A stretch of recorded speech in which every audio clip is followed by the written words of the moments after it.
अगस्त महीने का पहला रविवार जो होता है वो फ्रेंडशिप डे के लिए जाना जाता है। और आज हम बात करेंगे इस फ्रेंडशिप डे पर ऐसे दो सियासी दोस्त की जो बाद में दुश्मन बन गए और लगातार दुश्मन ही रहे। जरूरत के समय दोनों एक दूसरे के दोस्त होते गए, लेकिन खटास बना रहा। और ऐसे जो सियासी दोस्त जो है वो है नीतीश कुमार और लालू यादव। हालांकि नीतीश, लालू और सुशील मोदी की भी दोस्ती की चर्चा रही है, लेकिन अभी हम इस वीडियो में आपको बताएंगे नीतीश और लालू की दोस्ती की पूरी कहानी। तो वीडियो को अंत तक जरूर देखिएगा। जब बात सियासत की आती है तो कहा जाता है कि यहाँ ना कोई दुश्मन होता है और ना ही दोस्त। एक समय था जब नीतीश कुमार और लालू की जोड़ी के आगे बिहार की सियासत में कोई टिक नहीं पाता था। दोनों नेताओं ने बिहार में इस कदर अपनी पकड़ बना ली थी कि कोई अन्य पार्टी के नेता बिहार में अपनी जमीन भी नहीं बना पा रहे थे। हालांकि एक समय ऐसा भी आया जब दोनों एक दूसरे के कट्टर विरोधी हो गए। नीतीश कुमार आरजेडी के साथ गठबंधन तोड़ बीजेपी के साथ चले गए और साल 2005 में बिहार के सीएम भी बन गए।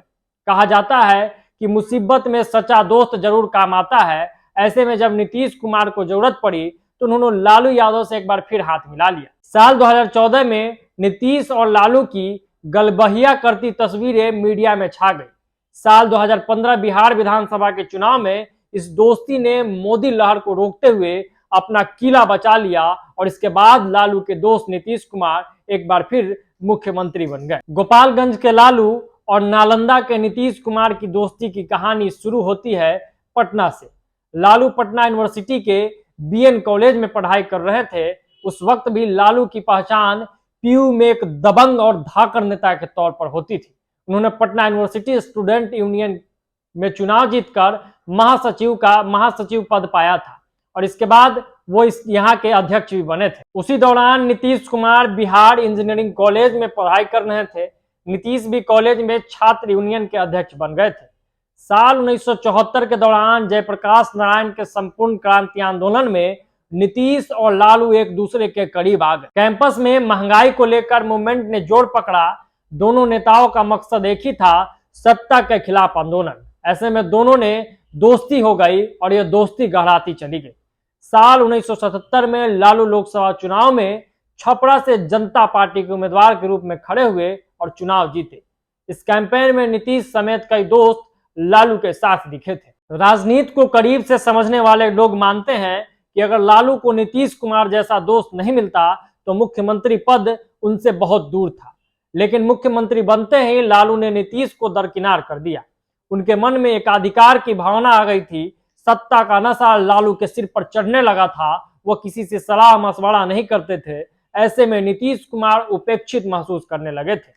इसके अलावा नौकरियों में कथित तौर पर एक ही जाति को प्राथमिकता देने और ट्रांसफर पोस्टिंग में भ्रष्टाचार की वजह से नीतीश और लालू के बीच दरारें आने लगी। नीतीश कुमार भी अपनी कोयरी कोर्मी वोट बैंक के साथ धीरे धीरे जाति के नेता बन गए थे। 1989 का बाद लोकसभा चुनाव जीतकर नीतीश ने भी धमाका कर दिया था और फिर वह केंद्र में मंत्री भी बन गए। लालू के रवैये को देखते हुए उन्होंने अपने आत्मसम्मान की रक्षा के लिए विरोध का बिगुल फूका और 1994 की कुर्मी चेतना रैली से बिहार की राजनीति में नीतीश कुमार ने एक नए अध्याय की शुरुआत कर दी। 1994 में नीतीश ने जॉर्ज फर्नांडिस के साथ मिलकर समता पार्टी का गठन किया और लालू से अलग राह चुन ली। लेकिन उनका यह दांव कामयाब नहीं हुआ। राजनीति के सीनियर लालू ने नीतीश को जबरदस्त पटकनी दी। विधानसभा चुनाव में नीतीश के केवल 60 सीट मिले, जबकि लालू दूसरी बार विधानसभा चुनाव जीतकर मुख्यमंत्री बन गए। बात 2013 की है, जब बीजेपी ने गुजरात के तत्कालीन मुख्यमंत्री नरेंद्र मोदी को 2014 के लोकसभा चुनाव के लिए अपना पीएम उम्मीदवार बनाया। नीतीश कुमार को यह बात खटक गई। बीजेपी के ऐलान के बाद उन्होंने एनडीए का साथ छोड़ दिया और 19 साल बाद फिर से लालू के साथ आ गए। दोनों ने कांग्रेस के साथ हाथ मिलाकर महागठबंधन बनाया, लेकिन उन्हें इसकी भारी कीमत चुकानी पड़ी। 2014 के लोकसभा चुनाव में नीतीश की पार्टी केवल 2 सीटों पर सिमट गई, जबकि लालू के खाते में 4 सीटें आई। हालांकि 2015 के विधानसभा चुनाव में बीजेपी को शिरकत कर देने में लालू नीतीश की जोड़ी काम आई। विधानसभा चुनाव जीतने के बाद लालू अपने बेटे को राजनीति में आगे बढ़ाना चाहते थे। इसके लिए लालू को नीतीश की काफी जरूरत थी और नीतीश को उनकी। 2015 में नीतीश फिर मुख्यमंत्री बने और लालू के बेटे तेजस्वी प्रसाद यादव को डिप्टी सीएम बना दिया गया। लेकिन दोनों का साथ बहुत ज्यादा दिन तक टिक नहीं सका। 2017 में लालू और उनके परिवार पर भ्रष्टाचार का आरोप लगा तो विपक्ष नीतीश की करप्शन पर जीरो टॉलरेंस पर सवाल उठाने लगा। नतीजा ये हुआ कि बिहार में सरकार बनने के 2 साल बाद नीतीश ने एक बार फिर लालू का साथ छोड़ दिया और बीजेपी के साथ मिलकर सरकार बना ली।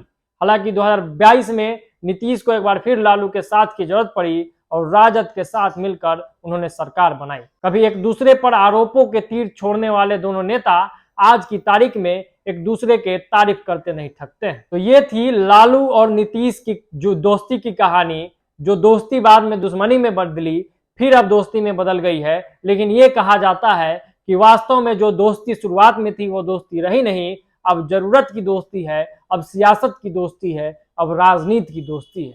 लेकिन दोस्ती तो है और ये इस दोस्ती की कहानी अक्सर सुनने को मिलते रहती है। तो आगे भी किसी और पॉलिटिकल दोस्त की कहानी, किसी और सियासी दोस्त की कहानी के साथ हम आपके बीच आएंगे। अभी के लिए इतना ही, दीजिए इजाजत। अगर आप हमें फेसबुक पेज पे देख रहे हैं तो पेज को फॉलो कर ले, यूट्यूब चैनल पर देख रहे हैं तो चैनल को सब्सक्राइब करना ना भूले और इस वीडियो को भी ज्यादा से ज्यादा लोगों तक शेयर जरूर कीजिएगा। बहुत बहुत धन्यवाद। जय बिहार।